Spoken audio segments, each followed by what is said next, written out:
start with a news item in the international press that suggested that U.S. President Donald Trump was considering adding 36 more countries to others that had already been barred or whose citizens had been barred from entering the U.S.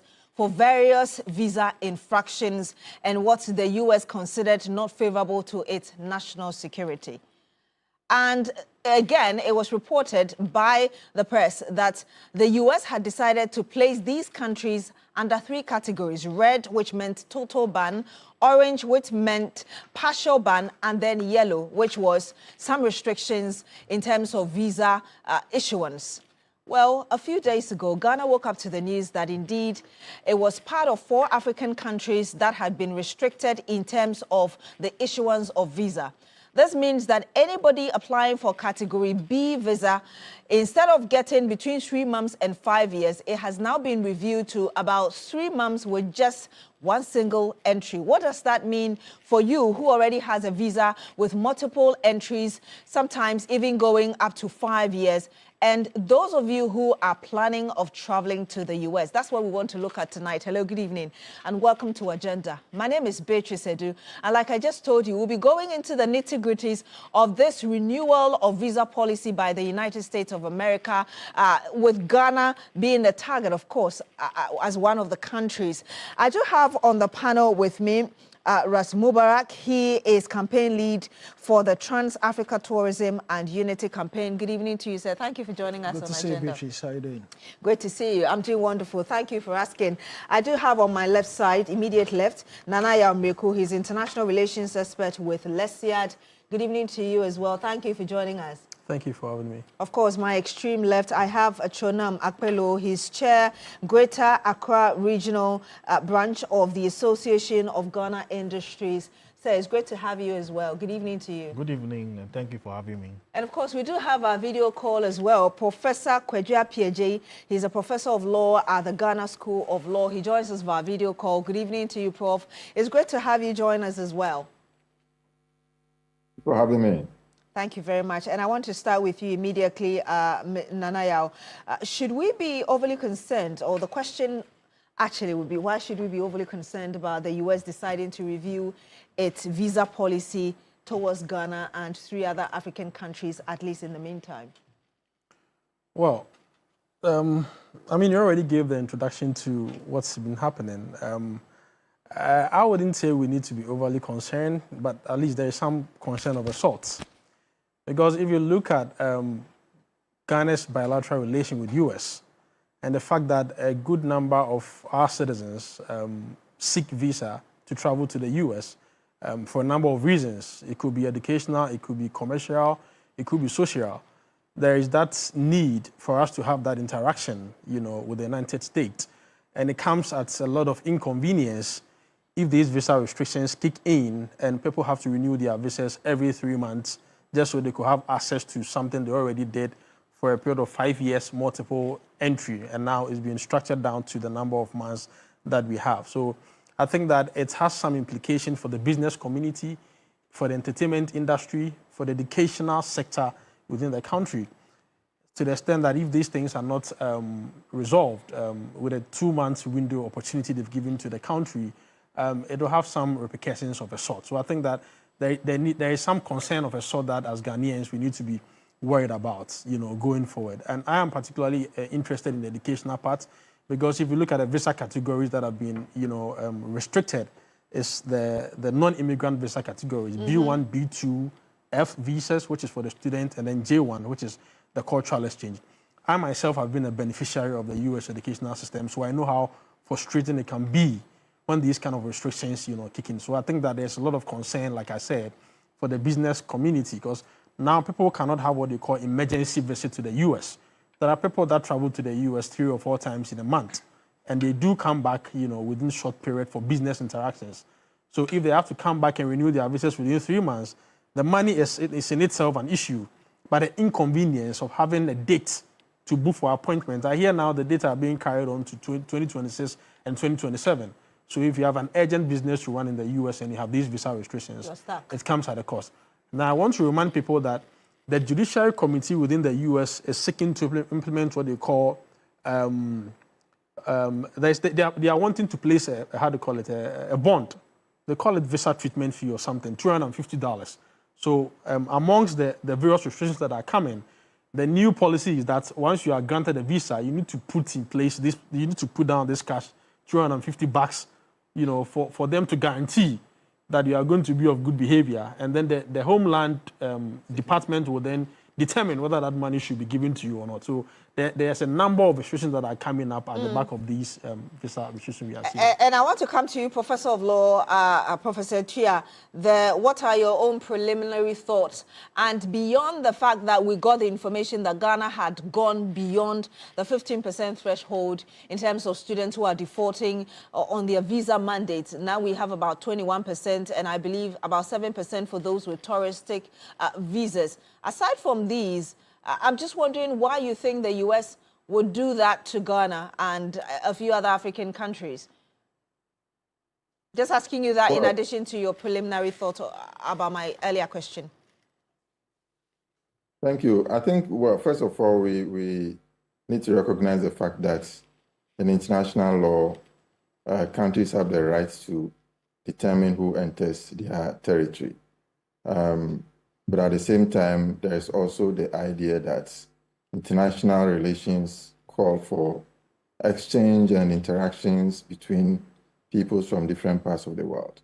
So the visa idea is to ensure that people don't abuse the opportunities they have to go to the other countries, or where they have some records which the receiving country doesn't feel that it is appropriate for them to enter the country. They may restrict such people from entering their territories.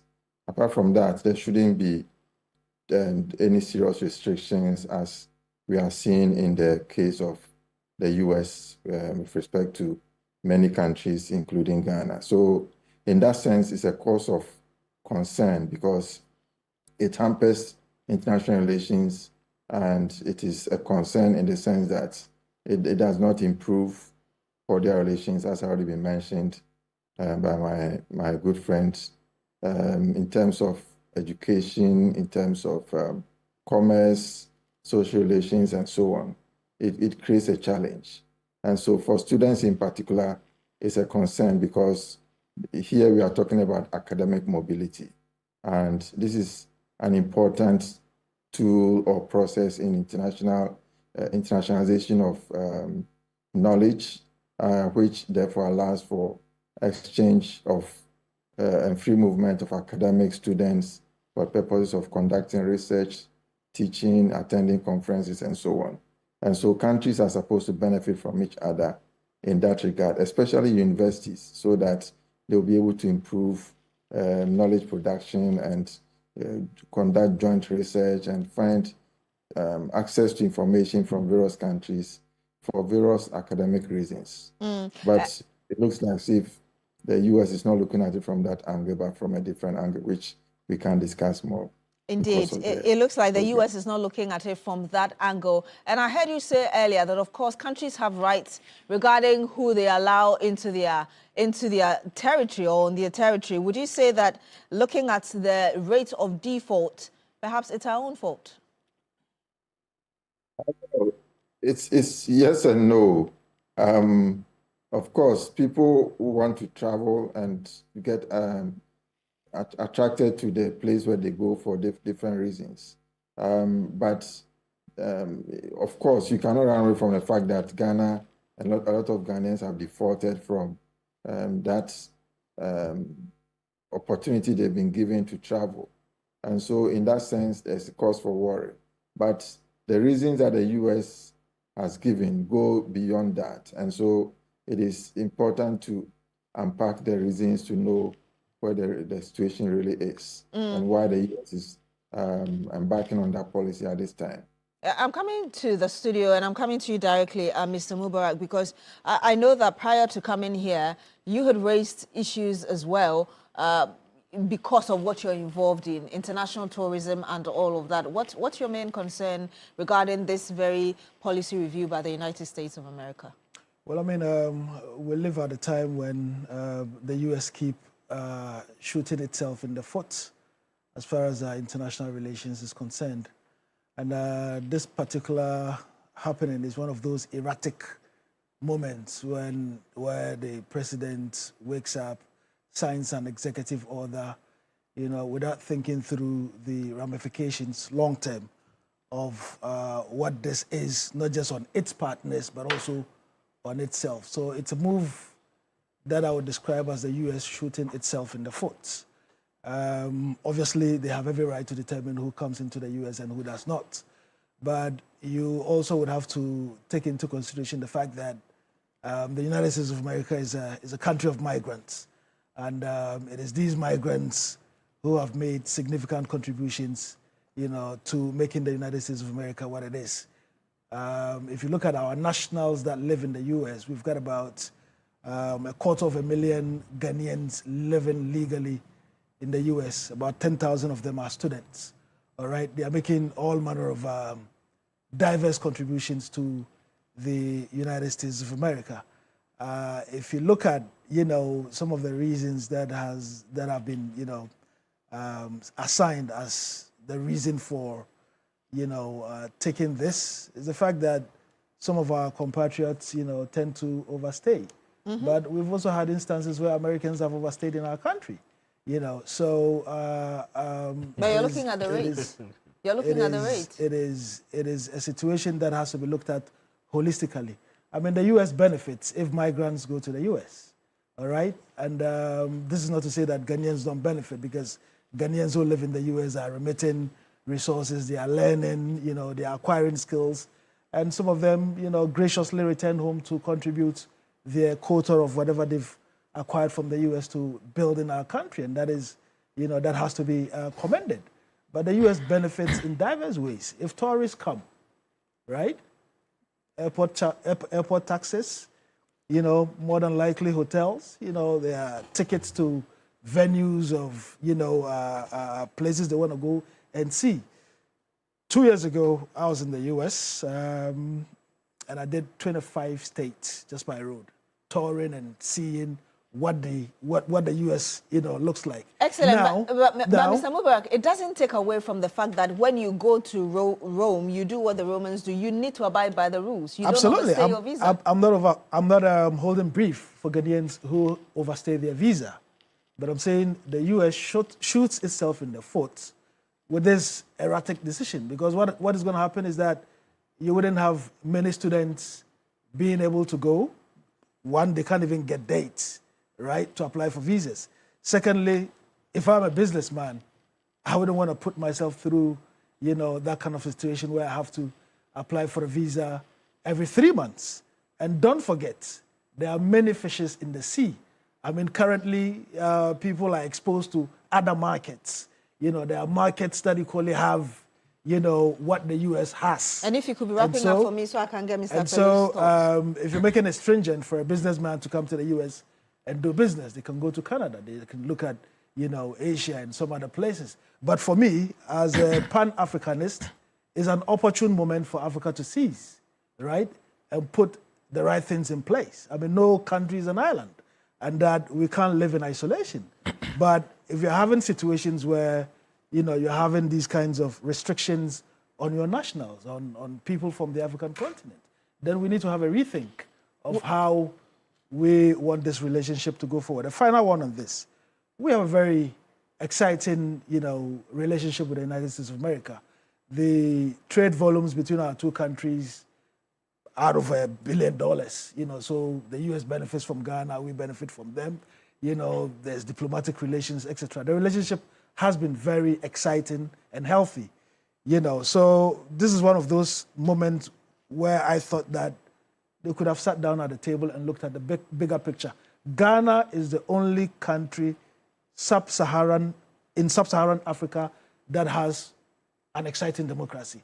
The U.S. want to do business with countries such as Ghana. And let me just ask you, and if you could answer it very briefly for me, you say that this decision by the U.S. is erratic, but I'm sure you recall that it's not the first time Donald Trump decided to have this in place. He tried that during his first term. He had to do that like 3 times before finally it was accepted because there had to be modifications and all of that. So that presupposes that perhaps it may not necessarily be an entire Donald Trump thing. The American system, some way, somehow, may support him, even if not fully. Well, you've seen the legal battles in courts. You've seen how the courts have attempted to overturn, some of these decisions. You've seen how Americans have been up in arms against some of the deportation and the brutality of the officers in charge of deportation, what they mete out to people they are supposed to deport. I mean, this all goes to, indicate that if it is well thought through, if it is planned properly, then it could be done in a manner where people are even voluntarily returning to their home countries instead of, wanting to be taken through these kinds of treatments. I'm coming to you, Mr. Akpelo, and I'm sure you heard the first thought of Nanaya here, who earlier said that he believed the implications will be wide, especially for students. I'm wondering whether you being part of the Association of Ghana Industries already, you've thought through the kind of impact it may have on your members who would have to travel in and out of the U.S. because of the kind of businesses they do. Yes. So thank you, and good evening once again. So yeah, this news has been extremely interesting one because we do not expect this. Ghana and the U.S., as everybody have mentioned, have enjoyed significant relationship, and it's important to always reiterate that we have a great relationship. In fact, most of our businesses would prefer to deal with a U.S. partner. During the wake of the COVID, you realize that a lot of tech businesses, for example, would come and hire talent from Ghana who work remotely. So there's enormous business relations where we have several people working from Ghana, data centers, call centers, and so on. And from AGI perspective, for example, we've had several trade relations, several trade fairs, several trade conferences, several B2B sections we need to attend in the US, different states, different times. If you see our emails almost on daily basis, we receive several invitations. Some are very exciting, we'd like to honor. So it's very difficult for us to imagine how you have a 3-month visa with only single entry. Because some of them you are back 2 months after you have to go back and so on and so forth. So it's almost impractical to conceptualize a situation where we will have to be able to participate in all of these. So it will be a big challenge for us. And on top of it, the hassle applying for visa, okay, the embassy, waiting time, joining the queue, waiting for the decision, etc., etc. It's not a very funny process at all. And as business people, we don't have the time, the energy, and so on. So this will affect business in really a big way. So you think you're going to consider what Mr. Mubarak just mentioned, that if I'm going to be frustrated coming to your country, perhaps I may want to consider other countries that I can equally do the same business within? Well, yes, of course, we are open to do business with every country, but the issue is that we already invested a lot. I mean, I've got business partners in the US. I mean, I can just receive a call in the next week, I'm on my way to the US and so on. I can't imagine how I will not have a 5-year visa, that's renewable. That's really going to be difficult. So I would rather prefer to say that our officials should work on it. I mean, they should engage. I mean, if you watch the posture of the current administration of the US, the leadership, they are very transactional in nature, if you watch their posture. So if I were part of the Ghanaian government negotiating, I would go transactional, because really that's what they want to hear. What are you bringing on the table and what are you taking away? So they should go transactional, negotiate, because a lot of our middle class really are very big in the US market. I mean, the middle class will significantly be affected. The business class will be affected if this is allowed to stay. And I'll be coming back to you very shortly, Professor Etuya, but I just want to get quick answer to what Mr. Akpelo just said, that sometimes they receive invitations almost on a daily basis. And I know that there are so many categories in terms of visa for the US. And when you go through their system, they tell you that when it is an emergency, there could be special treatment, as it were. How do you see this affecting those quote-unquote special treatments like Mr. Pelu is talking about, when you've had an invitation and you need to necessarily travel out of the country that urgently, and yet this is what is in place? Well, there is one thing I want to clarify. There is this argument out there that the global market has expanded in size and in scope, and that the U.S. can no longer continue to hold business interests to ransom, and that eventually people will find other avenues to circumvent U.S. global markets and access other markets to reduce U.S.'s monopoly in this sphere. That is a very valid argument, but we need to understand that the global capitalist economy is well integrated and well invested, and U.S. happens to be very dominant as a key player in this. And so all other economies of the world, especially the developing ones, are heavily invested and integrated in U.S.'s economy. It becomes very, very difficult, in this material moment for such economies to sidestep the United States. They keep saying that the United States coughs and the world catches cold. And so we see that these visa immigration policies are having significant tolls on developing economies like ours.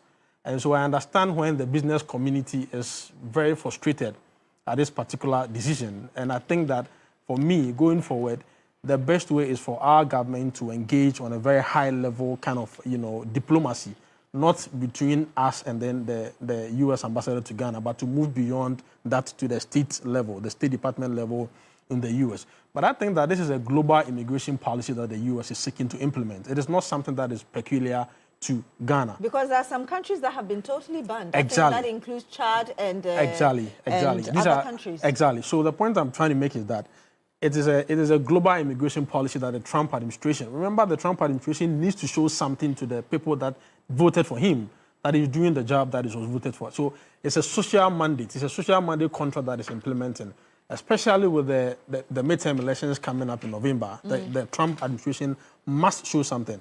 And so when it comes up with an immigration policy, it is very difficult for you to say that it will give some caveat or some restrictions and give, how do you call it, privileged treatment to a certain class of people or group of people. Once the U.S. government has said that it is within J, it is within F, it is within B1, B2, they are sticking to that policy. Unless, like my colleague here said, the Trump administration is what I call, Trump himself is what I call a transactional pragmatist. And there's one thing about Trump. He's looking for an apple, but he doesn't mind shaking the whole apple farm just because he wants the apple. And when he gets you, he winds you down to the very apple that he wants. We saw how this visa immigration, especially with students, blew up because of what the personal idiosyncrasies he has at Harvard. And they had to take him to court, yes. And we see how it is blowing up and affecting student visa applicants. So I think that as it stands now, it is very difficult for us to say that there's going to be some privileged treatment for certain group of people within this class, unless the government of Ghana, within the 2 months window that the Trump administration has given, is able to meet them on that level. There are three things that they indicated. One, they are talking about visa overstays. They are talking about the fact that the Ghanaian government is unable to issue what they call travel document to overstayed citizens for them to bring them back to U.S. And the fact that we lack a database. Even for your passport regulation and all of that. Exactly. Yes. So ours, and I say that we were on the brink of being placed on that visa ban category. For me, I think this is a sanction. It's a softer version of what they intended to. You have 60 days to actually correct that. Yes. So I think that is an opportune moment because we have very good relations, like Honorable Mubarak said. Ghana is one of the few thriving democracies on the continent. So there's a leverage. There's something that we bring to the table, So I think that we need to drive home that idea, that pragmatic, transactional, card that we can pull for the U.S. government to sit with us in that direction. And it's at this point, I'll come back to you, sir. It's at this point I want to come back to Professor Tia. There are those who argue that perhaps how we did the cleansing of our Washington embassy, for instance, could contribute to how we eventually ended up on that list. And I'm sure you remember you followed the Foreign Affairs Minister, Samuel Okudzeto Ablakwa, the revelation that indeed our visa issuance had an issue because, we're diverting monies that were supposed to come to Ghana to an individual pocket because of the conflict of interest contract, as it were, that allowed that to happen. To what extent do you think this might have contributed to where we are now? Well, I don't know the extent to which it contributed to this. I know that it's been mentioned as one of the reasons, but of course, we know that I think that the consensus seems to be that the approach that the Honorable Foreign Minister took was a little bit knee-jerk, and it wasn't probably well thought through. So it created some challenges. Some people had applied for visas. They had to be rescheduled. They had to be cancelled. And some had to rebook their flights and so on. So it caused some inconvenience, certainly. But I don't think it really shook the boat to the extent that the US government will use that as a basis to determine whether Ghanaians should have the opportunity to travel to the US on which kind of visa and for what time frame and so on. I think, as has been said, the whole idea of this policy is a sort of anti-immigration policy that not only the Trump administration, but some governments and political parties in Europe as well has been undertaken. And even just yesterday or even today, the Roman Catholic Church in Poland has had to question the government's policy over immigration. And so there's also some countries which are even refusing to accept refugees at all. But we all have, there's an international law instrument on refugees that says that so long as you are being persecuted, you have the right to seek asylum anywhere in the world. But here's the situation where some governments are saying that even if you claim to be a refugee, we will not let you near our shores at all. So those anti-immigrant policies, which is mixed up with xenophobia and racism, is driving some of these policies. And that is what we need to look at. And so you perhaps agree with those who think that beyond the overstays that we're talking about, perhaps there is a more deeper problem beneath what we are seeing. Some even call it a test of sovereignty, as it were. Yes, certainly. Those policies are what seem to be making parties win power now with regard to the US, for example, and some parts of Europe. So if you ride on that wave and come to power, you want to take some steps which will satisfy the citizenry that this is indeed what you fought for, or this is what you campaigned for, and you won, and therefore do it for us. But in most of these situations, the citizens that crave for these policies to be implemented look at the issue from a short-sighted perspective. And so at the end of the day, the country is going to lose as well. It's not only those countries from especially Africa and so on that citizens want to travel to the US who will be at the losing end. The US is losing actually in terms of the amount of money, for example, that goes into students that travel to study. Statistics indicate that more than 60% pay on their own. And even those that win scholarship from their universities in the US or even the US government, the benefits that these universities and the US government gain from these scholarships are more than what the scholarships can give them. At the end of the day, what the benefits that go to the US. So at the end of the day, those policies need to be rethought. And the policy of, for example, branding a country as a security risk, therefore nobody at all should move from that country to the US is completely wrong. I think that it should be a case-by-case basis.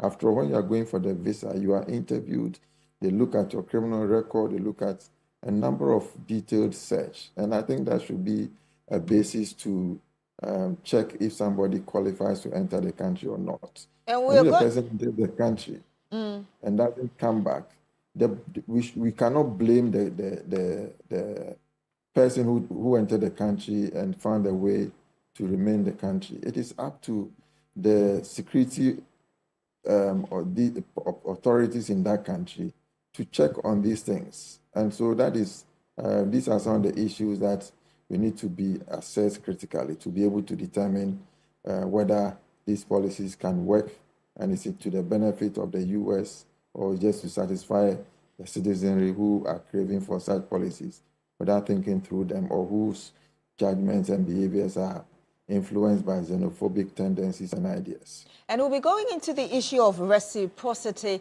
very shortly, which has also come up very strongly. We've seen the response of some other African countries like Nigeria and others who have been placed on this. But very briefly, just for clarity, before we go for our break and come back to have that conversation and the way forward, I just wanted clarity from you, Prof. You said that the action by the Foreign Affairs Minister as regards how the cleansing of our U.S. Our embassy in U.S. Was knee-jerk. How do you mean by that, and how did you expect him to deal with the matter? Just very briefly before we go for that break. Probably they were overwhelmed by the scandal. It is something that is quite a serious issue, and so the fact that it has lingered on and some people have benefited from it so much brought some sort of shame to the embassy. And so there was a need to react quickly and to do something to clear that name, especially in order not to taint the current government, the new regime, with any sort of involvement in that particular illegal practice. So that the decision to close down the embassy temporarily is what I think was not a proper step to take. The embassy could have remained open. They could have found ways to deal with that particular problem and even create new office temporarily to still allow visa applications to be reviewed and granted and so on. But to close the embassy completely for that length of time is what I think was not a proper step to take. You're still here on Agenda on TV3. My name is Beatrice Adu. When we come back, we'll talk about that issue I just mentioned, the reciprocity in this whole conversation, and indeed what else the government of Ghana needs to do to ensure that we are off this list. Because be reminded that the U.S. government has already said that this is evolving, meaning that if the circumstances which required Ghana to be put on this list change, perhaps this could also change as well. Don't go away. Stay with us.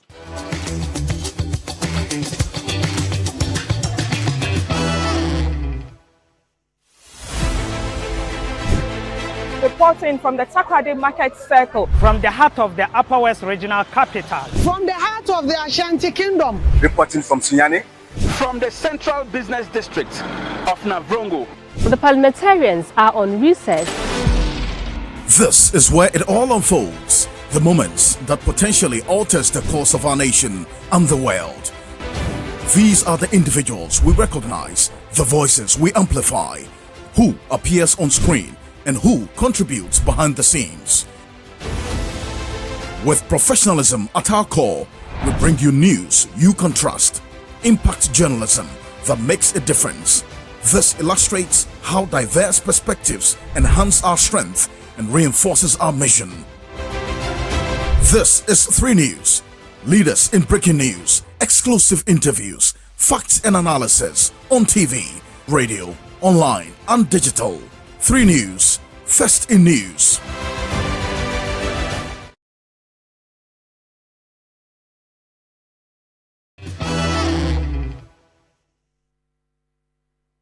And you're still here on Agenda on TV3. My name is Beatrice Adu. Well, we saw the views of some of you as regards to this new policy review by the U.S. government regarding visa for you to go to the United States of America. Just watch this.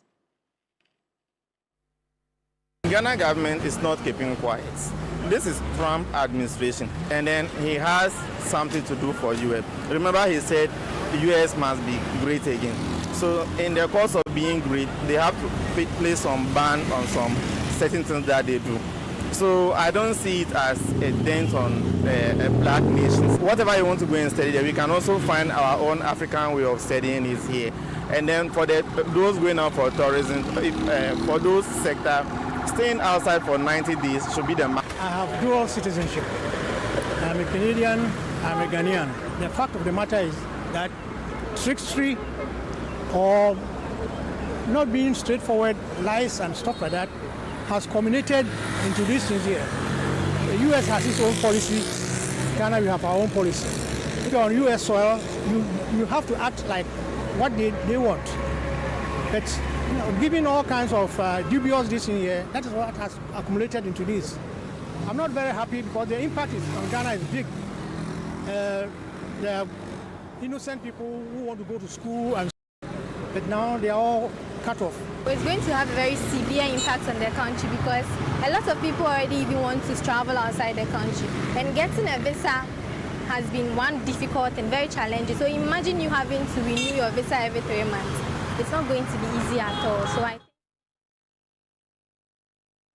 It's not going to be easy at all, she says. But let me remind you that if you already have a visa, you're not affected by this.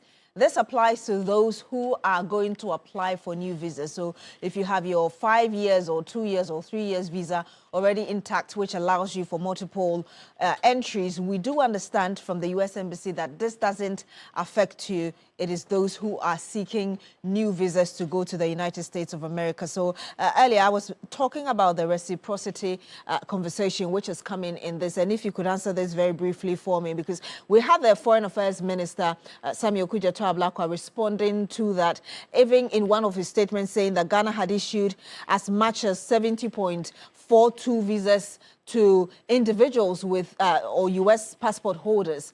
I mean, how do you see that response from the minister as a way of mitigating the impact of this?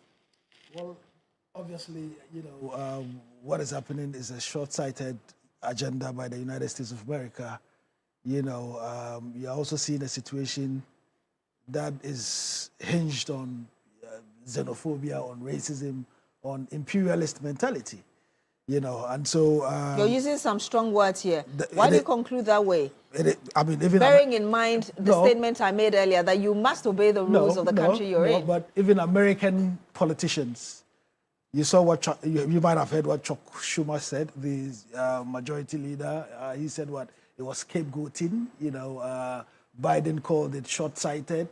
So these are things that even American politicians have strongly criticized. We are a sovereign nation, and we've been very practical in our relationship with not just the U.S., but other nations we want to strengthen bilateral relationships with. And given what has happened so far, obviously it has to be discussed at some point, behind closed doors. But I don't think that we have to allow ourselves to be held to ransom, that we have to allow ourselves to be held hostage to an imperialist agenda, that makes it look like without the United States of America, our world would come to an end. A strategic partner by all accounts, a very important one, but if our marriage with the U.S. is not going well, there are several, partners we could glean on, that we could reach out to and transact business for our students to look. I don't see why we are not even talking about how Africa can take advantage of this so-called negativity. If our students are not getting access to U.S. universities, we've got very good universities in the country. And as a matter of fact, the premier university here, Legon, is one of the very highly respected universities. Let's get our students to be studying here. Let's get our students in universities in South Africa, in Zambia, in Egypt, and elsewhere. This is the only way, practical, that we can break away from the yoke of imperialism. But Mr. Mubarak, you also acknowledge the fact that we've been having this conversation for years and nothing seems to happen. Well, it's happening. I mean, Kenya, 2 days ago, has taken a giant step by, removing all restrictions for Africans, with exception of Somalis and Libyans who want to go to Kenya. That is a giant step.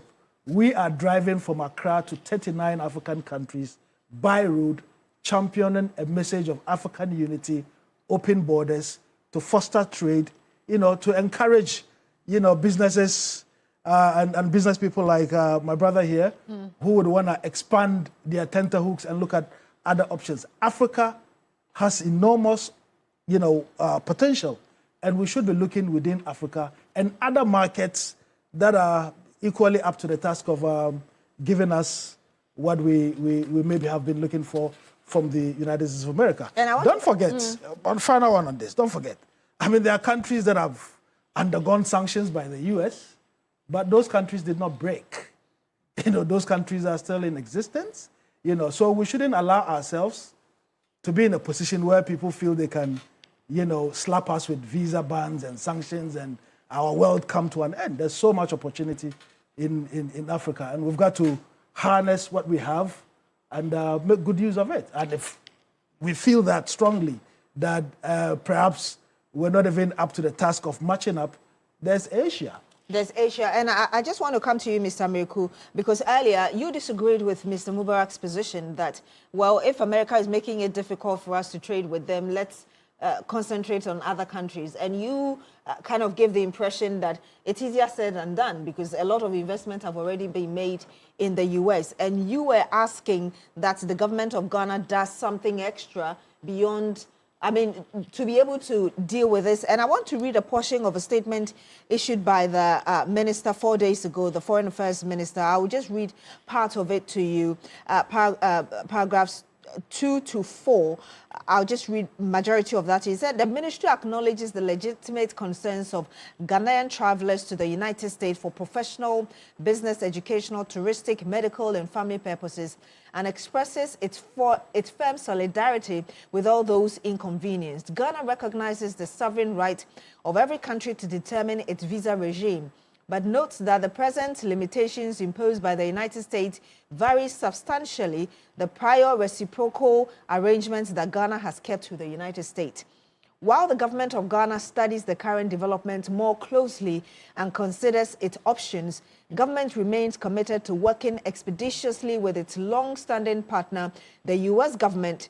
We hope for an early resolution of the concerns that have led to the revision of the schedule, which have been confirmed to be overstays, including by ensuring that the conduct of applicants align with the visa application procedures and requirements of the United States.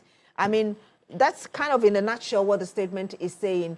What specifically do you expect the minister or the government to do beyond this statement and the usual meetings that we've seen the Foreign Affairs Minister have with U.S. officials? Okay, so two things. The first one is to address your question. I think that there is something called quiet diplomacy. We have had enough share of public diplomacy and trying to solve issues and washing our dirty clothes in public. And I think that you do not want to engage with the Trump administration, the current administration of the United States, using that particular kind of strategy. We've seen how things have worked out in such instance. So I am calling for high-level kind of diplomacy. These kind of press issues or press releases are important because what it means is it informs the public of what is really happening. Because in that press release, the minister was able to tell us that the visa reciprocity that Ghana has with the U.S. still holds. So that out of the almost 40,000 visa applications done, about 30,000 of them were multiple, visas granted to U.S. citizens. So that is very, very important. My issue is that we need a high-level kind of diplomacy, but it should be quiet diplomacy. You don't want to engage the current U.S. administration in the open public, in the open space.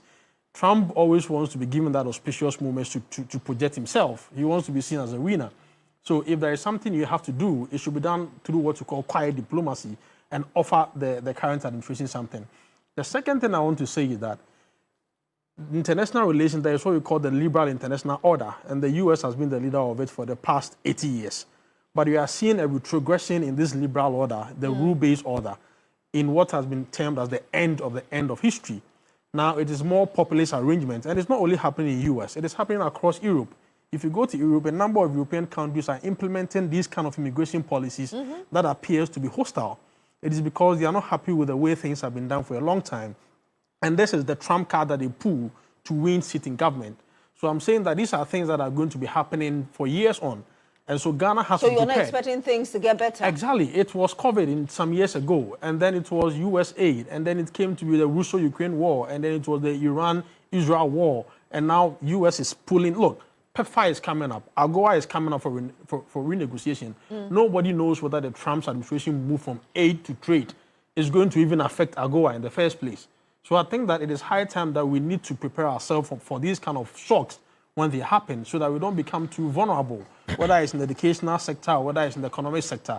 We have seen that every 3 or 4 years, something that is, devastating happens. So perhaps build your own braced? institutions and Exactly. and countries as in institutions and Exactly. and countries as Exactly. it were to take advantage of internal stuff. And I think that this Trump administration offers a lot of advantages for the global south and for our kind of economies, because you see the kind of how it is truncating assistance and development aid to us means that we have to develop homegrown policies.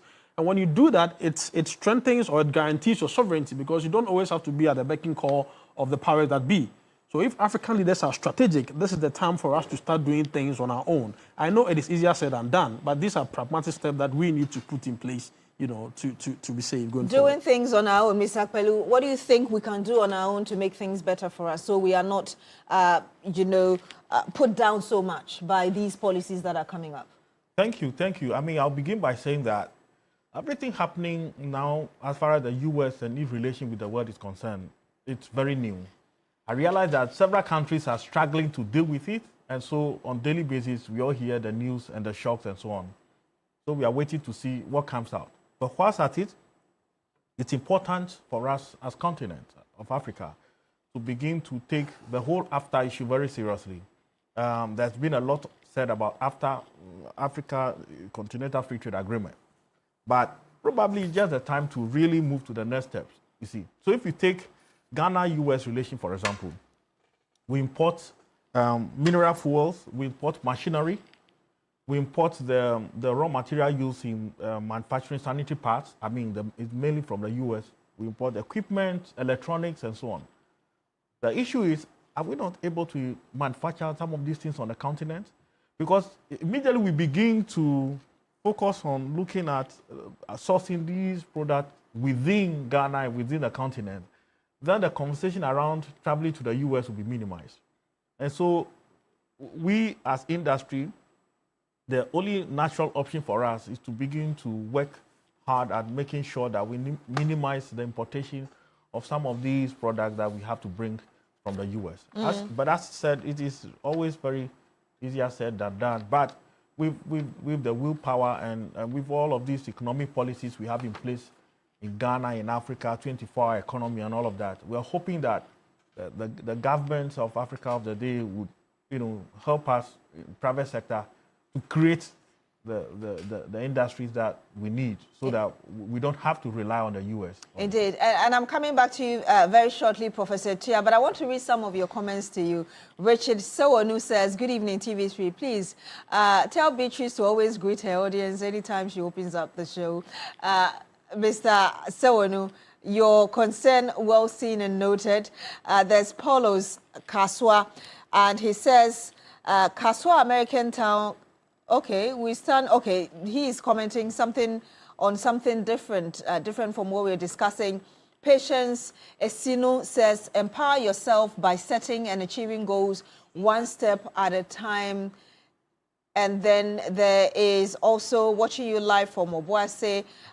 There's Kwabena Hammond who says, Beatrice, I like your guest, Miku, and his suggestions. There are a lot more comments that hopefully we're able to bring back to you. But I want to come to you, Prof. When we're looking at the way forward, I'm sure you've heard the conversations or the suggestions so far. From where you sit, what do you think we can do to make our situation better for us? Well, I think for me, at the end of the day, we know that when countries interact and there are exchanges and so on, it benefits both sides. But where there's a situation where one side is not pulling up, then the other side has to also rethink and re-strategize. We know that Trump's policies are generally anti-African, or at best, it's not in the interest. The majority of the discussions and the policies are not in the interest of Africa. So we can talk about US aid issues where a number of their funding sources have been cut, and it has affected areas such as research, health, education, and so on. We talk about these tariff issues, which has also affected a number of African countries. We talk about the visa issue and so on. And so I think that we have to, it sends a message that sometimes in such situations, we have to look inward. The university policies on the continent are very weak, and they've not helped in promoting scholarship, especially at the graduate level. And so that is why it drives most people to travel outside the country to gain extra knowledge. But the problem is that after their training, they don't usually want to come back. And so I think that if we put our house in order and we invest in education, for example, we also invest in health. We put up hospitals that are of high quality. We don't need to travel for surgery and so on outside the country. And all these things will help us to be able to be self-reliant and be as independent as possible. So much as it may seem as a challenge probably in the short term, in the long term, if we African states react correctly, positively, and see that as an opportunity instead of a stumbling block, it will help us to put our house better in order so that we can circumvent some of these challenges that the US and others are putting our way. Or we can find other sources where we can better negotiate and get better trade deals and opportunities for students to study. And I think that will help deal with some of these challenges that we think it's insurmountable or it's a harder-headed problem. It is not. I think that it can end up being an advantage for us. Indeed. Professor Piaget, I will take that as your final word. I'm coming to you, Mr. Mubarak. 30 seconds in terms of way forward and your final thought. Well, there's a raft of things that we need to do. One of them would be to pay teachers well. As a matter of fact, to pay teachers more than politicians. You know, that would incentivize the lecturers to stay and teach. A lot of them are leaving. A lot of the doctors are leaving because they feel they're not, paid properly. We've got to build the infrastructure. We've got to believe in ourselves. The West needs a lot of things from us. Equally, we need them, but they need us more. And so if we understand fully and properly what we have and harness it well and tear down the barriers, the trade restrictions, the artificial lines that have been drawn in our respective countries, and implement the tenets of the Africa Continental Free Trade Area, we should do very, very well. Because frankly, 10 seconds, some of the things that the US is asking us to do are quite not practical. To the extent that if they want to deport people here, we've got to do that speedily. Ghana, as a sovereign nation, would have to process and figure out if these people are actually genuine Ghanaians before they get to be dumped here. Thank you very much. Know what you have and harness it. What would you want to add to it, Mr. Miriku? My final thought are that, like I keep saying myself, I'm a beneficiary of the US education system, but I thought that it was right to come back and contribute my quota to Ghana's development. Now, I hear last year alone, 61,000 visa applications took place in the US. 25,000 visas, student visas were given. Now, out of that 25,000, when the US did statistics, only 9,000 of them were in class studying. So, an excess of 11 to 12,000 were not something else. So, the point I'm making is that I think Colombia, Zambia, and then one other country, 3 of them are now, through public diplomacy, speaking to their people that once they are done with what they are doing in the US, they should not overstay, but return home. I know your platform is a very big one. All I'm saying is that if you'd gone to the US for an education and you think that there's something that you can bring back to your home country, Ghana, there's a lacuna, there's a vacuum that we need people with such expertise to come back and help contribute to the country's development. So they should all come back. They should all come back. If they can, yeah. Well, hopefully they are listening to your advice. Mr. Kwelu. Well, so for me, I would just encourage the Ghanaian government to continue to engage their US counterparts, because we need to really resolve it, and we need to be able to have the freedom as business people to travel around and do business. I'm keen to see what happens next year. The World Cup is happening next year in US. So I'm keen to see how that will play out. They navigate that. But otherwise, let's begin to look at the raw materials that we have to import from the US. Let's get them here. let's expand our agriculture base. Most of them are agrarian in nature, and overall, Ghana will win. You know. Ghana will win overall. Thank you so much for your views. And thank you very much, all of you who sent us your comment. We couldn't read all of them, but thank you so much for sending them to us. I would like to say thank you to Professor Kwadwo PJ, Professor of Law at the Ghana School of Law, for joining us by video call. Thank you for your contribution. Also to you, Mr. Rasmuba, campaign lead for the Trans-Africa Tourism and Unity Campaign. Thank you as well for joining us. Also to you, Mr. Miriku. Nanaya Miriku, International Relations Expert with Lesiad. Last but not the least, Chonam Akpelu, Chair, the Greater Accra Regional Branch of the Ghana Association of Ghana Industries. My name is Beatrice Adu. Thank you so much for joining us on Agenda Tonight. Coming up next is Ghana Tonight. Join us again next week. Have a good evening.